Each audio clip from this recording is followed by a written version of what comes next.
All right, good afternoon here. Beautiful Thursday afternoon, Cali County. We are today just going to look a little bit about quick brake tester for a mag bench. We've done a couple videos over QQIs and pi gauges and stuff like that. Just a little bit over how this stuff kind of works. So one of the main system quality checks that we have to do in NDT for a wet horizontal unit here is a quick brake tester. And I just want to show just a quick little bit how this guy works. What we're going to do is just going to set it right here inside this coil, and the way this mag bench is supposed to work, if you've read 1444 and all that good stuff on how these documents actually work, or how these pieces of equipment actually work, inside of here is a bunch of just different electronic circuitry that is going to ramp up the current really high, really fast, low voltage, and then it's going to cut it off anywhere between half a second to a second, depending on your company. So, saying that, I don't know if you can get around over here. Before, we've kind of looked at how this works. I have my timer set at about 0.63 seconds. 1444 says you might not be able to see it, and that's okay.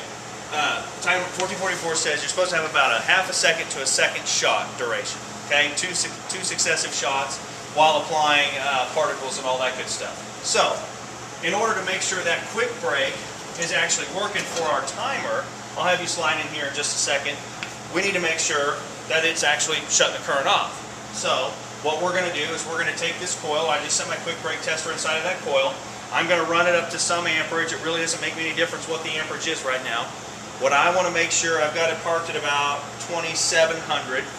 And this bench is kind of old, so it might not match perfectly, but it'll get us close enough to tell what we need.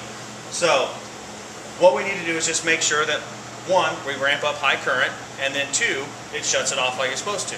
So we'll just slide up here if we can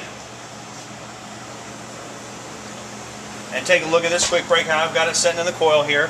We already know that if this thing is setting in a coil, we have current flowing around the outside. Okay, in this case, if we were looking at the tag there, it tells us it's a 5-turn coil, and then as that current flows around the outside, we have a longitudinal magnetic field running right through here.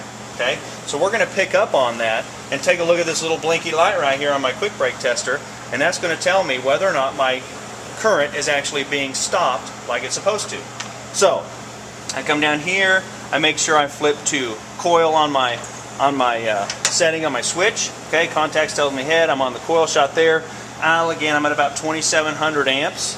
So bring the bar down here. I'm just going to take a look at the little blinky light. I'm going to make sure it works. Okay, I ramp up to about 2100 amps. I didn't see it blink because I wasn't looking at it. So I hit it again. You see the little red blink light there? Little red light blink maybe. How about that's a little better? So see the little light blink? That tells me that my quick brake is actually working.